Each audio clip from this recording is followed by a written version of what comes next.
And so we are here, guys. We are here with a really important agent. It's my pleasure to be here with George Gardi, agent who is taking care of many deals, many players. George, how are you? Thank you. Thank you. Thank you very much for the call.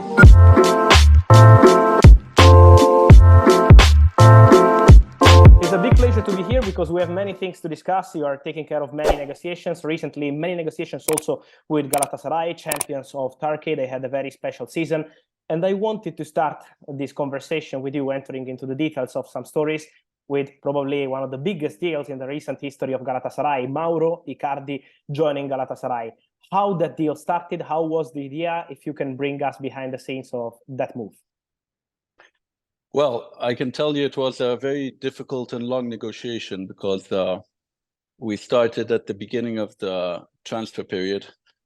And it ended on the last day of the Turkish transfer period, which was the beginning of September. Yeah. So it was a negotiation that took about 3 months. It was very long, but we made it at the end. And it, of course, to leave PSG and to leave a city like Paris, to leave an environment which is very nice, with a beautiful house, with all the facilities for its kids, and the structure of PSG is not easy, especially to come to the Turkish league, which is not at the level still of the top leagues in Europe. But I had understood that he needed some emotions at this stage of his career, maybe which he partially lost in the last season. And I knew with the love of and the passion of the supporters of Galatasaray, he could refine this passion to play and love he has for the football. And fortunately, it all came out very well, and he made an amazing contribution for the league, which he scored even 2 goals yesterday. Yeah. And at the end, it was a good choice even for him. Yeah, and Turkish fans and Galatasaray fans are super excited with Mauro. I wanted to ask you just quickly, how do you see the future? Do you think there is a chance for Galatasaray to keep Icardi also for next season, for the future? They have this possibility. How is the feeling around that? I think it will depend also on PSG, because he has 1 year left of contract there. And but I think he is happy in Istanbul, and he is loved by millions of fans, which is also important. And the life in Istanbul is good for him. So I think there's possibilities that he remains next season. But of course, there will have to be a negotiation that will probably take place in the next few weeks, and we will see if he will stay. Yeah, and another nice and great idea was to bring Dries Mertens to Galatasaray, a player who made history in Italy as Napoli player. He almost became a Napoli honorary citizen because he's really loved in Napoli, and then he tried this new experience in Galatasaray. How did you have that idea to bring Dries Mertens from Napoli to another fantastic city like Istanbul with Galatasaray fans who are similar to Napoli fans, no? Yes, the cities have similar passions. Istanbul maybe is a bit bigger than Napoli, but the passion is, we can say, similar.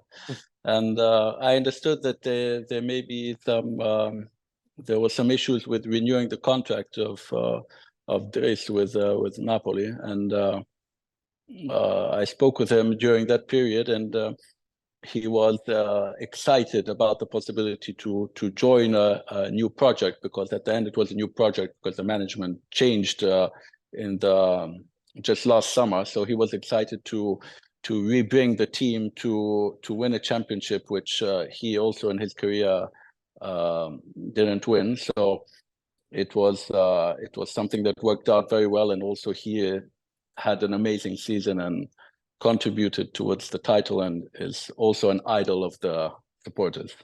Yeah, and you mentioned how difficult it was to negotiate for the Mauro Icardi deal, 3 months negotiation. But another complicated one probably was different in terms of timing, but I think also really complicated, and that was a masterpiece, was to bring Niccolò Zaniolo to Galatasaray. If you can tell us really what happened, because it was Bournemouth until the end, also Tottenham interest, and then Galatasaray. How did you make it happen? Well, I knew that until the end of the European market, it would be something that was not possible because he had offers from clubs playing in the top leagues in the Champions League, and he would not consider the option of Galatasaray at that stage. So I had a bit of patience and approached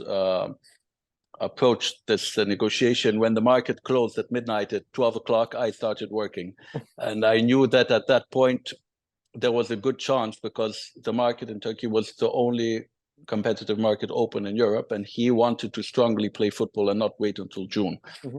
This, I could say, was an intelligent operation by the club because it was a negotiation to anticipate the competition of next summer, because the main aim with Zaniolo is to make him play the Champions League next season. Yeah. He was bought mainly for that. So I think the negotiation was done very well, and the price he came was at nearly 50% less than what a Premier League club offered just a few days ago. So what seemed to be something impossible became possible, and also he is happy in Istanbul, and I think next season he will be one of the stars in not only in Turkey but also in the Champions League. Yeah, and mentioning stars in the Champions League and in the Serie A, one of your players who did very well this season at Napoli is Elmas. He did very well. He won the title after 33 years at Napoli, doing an excellent job, really. And the player who is always in the rumors, we heard something about Liverpool, about Newcastle recently. I wanted to ask you if there was something concrete with Liverpool and Newcastle as they were linked to the player, and how is the general situation of Elif, who did very, very well at Napoli? Well, I think this player is a bit underestimated because he's a young player that has already a lot of experience in the national team, and he's been playing for 4 seasons already at high level. There is a lot of interest in him because he's very versatile on the field. He plays in 3-4 positions. He's a player of big personality and a player of big future. Yeah. So with the new management and the new coach of Napoli, there will be some evaluations, and we will understand if they still believe in this player, or if not, we will find a solution because he has interest not only from the Premier League, how you said, but also from Spain and German clubs. Okay, this will be one to watch for sure. And another one to watch was, and it's going to be Per Schuurs, who had a fantastic season at Torino. It was not easy to replace Bremer there, but he did very, very well. And about Schuurs also, we have rumors, really strong rumors. Recently, I heard about Liverpool after Newcastle sending their people to follow the player, to watch the player multiple times. I wanted to ask you, how is the feeling on Newcastle and also on Liverpool, because they need a centre-back. Both clubs will be on the market for a centre-back, and Per has been fantastic in Torino. Yeah, I think it was a very intelligent choice by him to accept the offer of Torino because it gave him the possibility to play regularly throughout the season. And even though he was a player playing in the Champions League, he made maybe 1 step back, but to do 3 steps forward in his future. And of course, he's very happy in Torino and he has a long contract, but his ambition is to play at the highest levels of European football. And he had an amazing season. So there are several clubs interested in him. And we will then discuss eventually with Torino if it's a decision that is positive for all parties. It could be an option to evaluate this summer. Yeah, and part of your work is to anticipate the market, as you mentioned for the Zaniolo story, for example, many times you have to be creative, but also to look at the market before things happen. And what I wanted to ask you, looking for the summer transfer window, is if you have some talents already in your radar who could be part of the market for Turkish, Italian, English market in these possibilities, and if you have someone who you want to mention because could be some big name in the market. There are several young talents, but I prefer not to mention the names at the moment. But okay.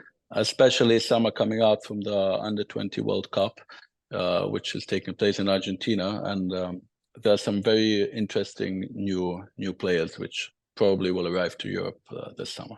Yeah, George, I also wanted to touch you before we let you go. We know you're busy, but to touch with you on some final points regarding the behind the scenes of the transfer market, no? Because you were involved in many deals that we mentioned that happened, but it's part of your job that sometimes things are advanced and then don't happen. I wanted to ask you about Eden Hazard, no? Who is always a big name, of course, on the market. He's not playing that much at Real Madrid, but he's always Eden Hazard. He was really close to join Juventus in summer 2019. I wanted to ask you about that. I wouldn't say he was close, but it was an idea which I tried to develop. But from what I understood, it was his childhood dream to play in Real Madrid. So it was something. Maybe the timing of the negotiation was a bit late when he had already taken the decision. Mm-hmm. But in that summer, it was an idea that that Juventus wanted to explore, but he had decided for another club, so we couldn't move forward. Okay, and same I wanted to ask you about Pierre Aubameyang, no? Because I heard some stories that he was already on a flight prepared to sign for Paris Saint-Germain in 2020, and then we know how crazy can be the transfer market sometimes in positive or negative output. But in this case, what really happened, because you were involved in that story? No, actually, I was on the plane, not him, and it was okay. It was 48 hours before the end of the market. Export director Leonardo of PSG had called me to say that we can proceed on this operation, but since there were only a few hours after the market, Arsenal couldn't find a substitute and were not ready to let their most important player leave until a few hours to the end of the market. So I think if perhaps the offer would have come a bit before, we would have more chance of progressing. So when Arsenal then communicated PSG that they could not move forward on this operation, they found the alternative, which resulted often being Icardi. Yeah. You can see how the market can have crazy ways. But really, thanks, George. It was a pleasure to speak to you. Congrats for everything you're doing, and I'm sure we'll be Thank you very much. So see you soon. Thank you. Thank you very much. Thank you. Bye-bye.